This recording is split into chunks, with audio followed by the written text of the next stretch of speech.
Top quality और consistent performance के लिए सिर्फ सिल्वर पंप नाम याद रखना।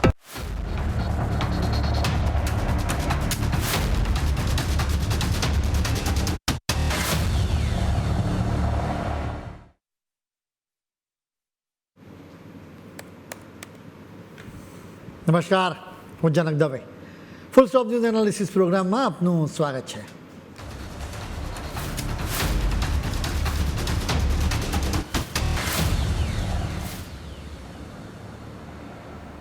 સાવધાન રહેજો, એક મોટું તોફાન આવવા જઈ રહ્યું છે જે તમારું બેંક બેલેન્સ સાફ કરી શકે છે, તમારી નોકરીઓ છીનવી શકે છે, તમારા ખિસ્સા ખાલી કરી શકે છે.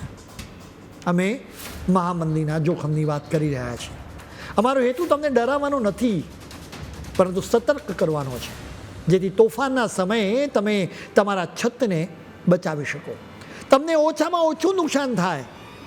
અમે કંઈ વોટ્સઅપ યુનિવર્સિટીના સ્નાતકોના મેસેજના આધારે મહામંદીની વાત નથી કરી રહ્યા, બલકે દુનિયાભરની આર્થિક વ્યવસ્થા સંભાળનારા લોકો આપણને સૌને ચેતવી રહ્યા છે.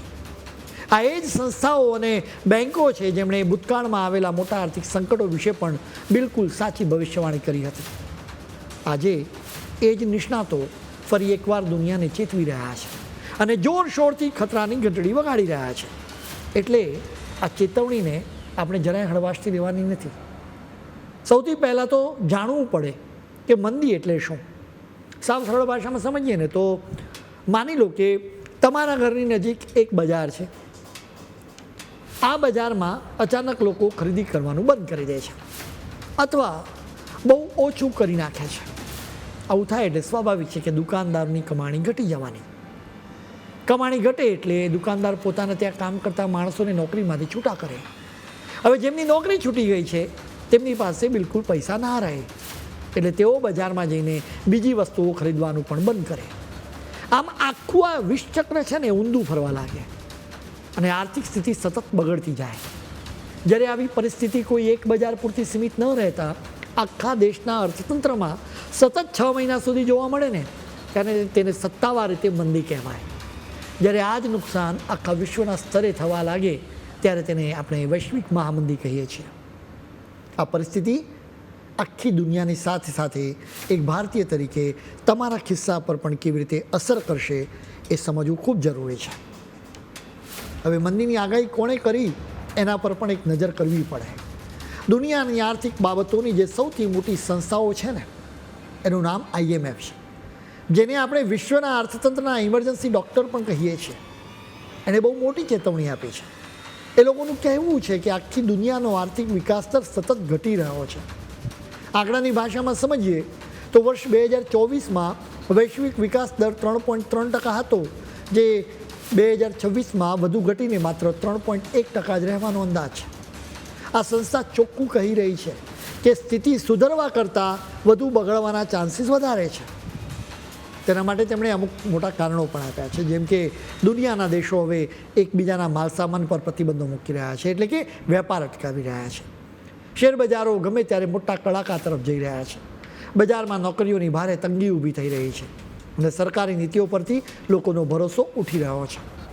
આ સંસ્થાએ હમણાં જ પોતાના રિપોર્ટમાં સાવ ખુલ્લેઆમ અને ખુલ્લું કહી દીધું છે કે જો મિડલ ઇસ્ટ એટલે કે મધ્ય પૂર્વના દેશોમાં ચાલી રહેલું યુદ્ધ હજુ લાંબુ ખેંચાયું અને તેના કારણે કાચા તેલના ભાવ વધીને પ્રતિ બેરલ $110થી $125 સુધી પહોંચી ગયા તો દુનિયાનો વિકાસ દર ઘટીને 2.25% અથવા તો તેનાથી પણ નીચે જઈ શકે છે.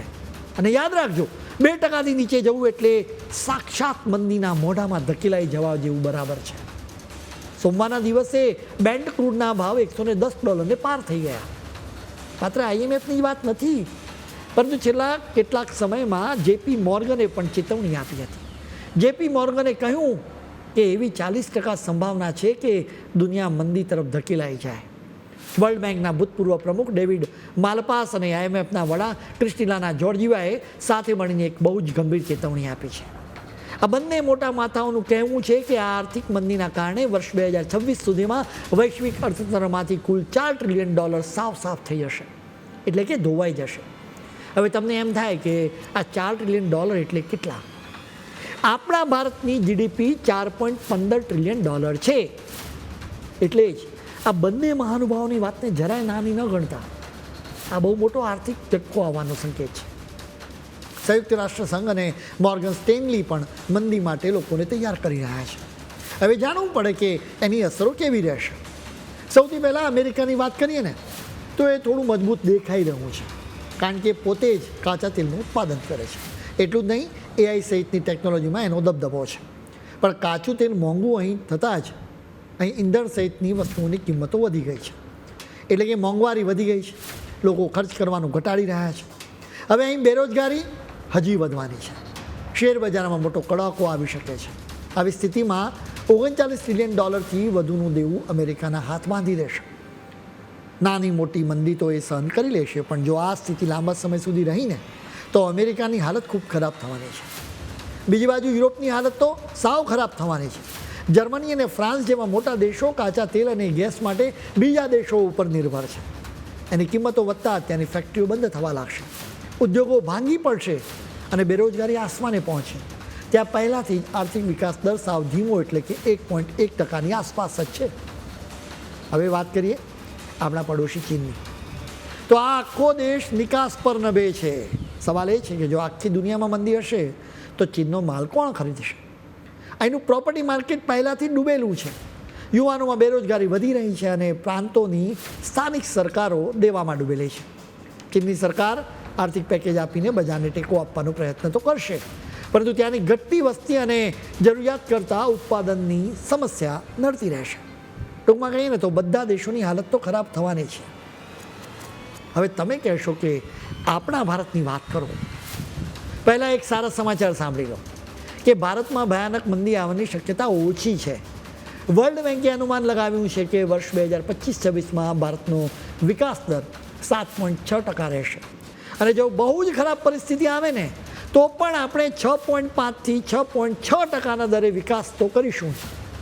આનો અર્થ એ થયો કે ભારત દુનિયામાં સૌથી ઝડપથી આગળ વધતું અર્થતંત્ર બનશે.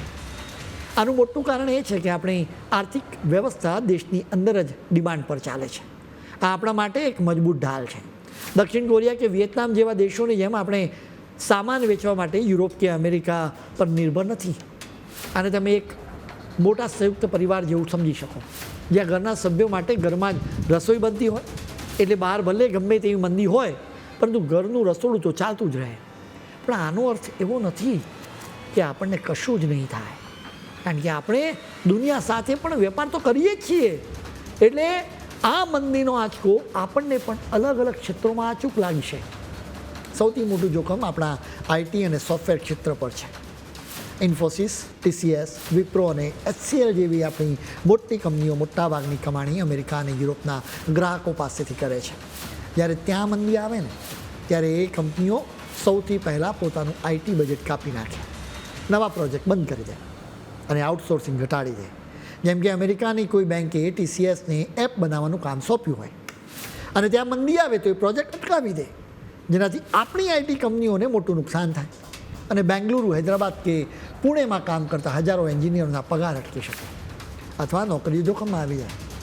આવું જ વર્ષ 2008-9ની મંદી વખતે પણ થયું હતું, જ્યારે આઈટી કંપનીઓની હાલત ખૂબ ખરાબ થઈ હતી. આવી જ રીતે નિકાસના સેક્ટરમાં પણ મોટો ફટકો પડવાનો છે. એટલે આપણા ગાર્મેન્ટ્સ, એન્જિનિયરિંગ, જ્વેલરી અને ફાર્મા કંપનીઓને એની સીધી અસર થશે. આ બધાની સીધી અસર આપણા શેર બજારો પર પણ જોવા મળશે. વિદેશી રોકાણકારો ભારતીય શેર બજારમાંથી રોકેલા પૈસા કાઢી લેશે અને કાઢી રહ્યા છે. એટલે એના લીધે શેરોની કિંમતોમાં ઘટાડો જોવા મળી રહ્યો છે અને મળી શકે છે. જો અત્યારે વૈશ્વિક મંદી આવે ને તો તમારા મ્યુચ્યુઅલ ફંડ, SIP અને શેરોની કિંમત પણ ટૂંકા ગાળા માટે ખાસી એવી ઘટી શકે. ધારો કે અમેરિકાના રમેશભાઈએ મ્યુચ્યુઅલ ફંડમાં, અમદાવાદના રમેશભાઈએ મ્યુચ્યુઅલ ફંડમાં 5 લાખ રૂપિયા રોક્યા હોય તો મંદીના સમયે કદાચ કાગળ પર 2.5 કે 3 લાખ જ દેખાય. આ જોઈને ગભરાઈ જવાની જરૂર નથી, કારણ કે ઇતિહાસ સાક્ષી છે કે બજાર હંમેશા પાછું બેઠું થાય જ છે. જે લોકોએ 2008 કે કોરોનામાં રોકાણ કરવાની હિંમત દાખવી હતી તેમને ભારે ફાયદો થયો છે. આપણા માટે સૌથી મોટી ચિંતા ક્રૂડ ઓઇલ એટલે કે કાચા તેલની છે અને એની કિંમતોની છે. ઈરાનનું યુદ્ધ શરૂ થયું ત્યારથી અત્યાર સુધીમાં એની કિંમતોમાં 50%નો વધારો થયો છે. આપણે 85% કાચું તેલ વિદેશથી મંગાવીએ છીએ. એટલે જ એ આપણા માટે ચિંતાનું કારણ છે.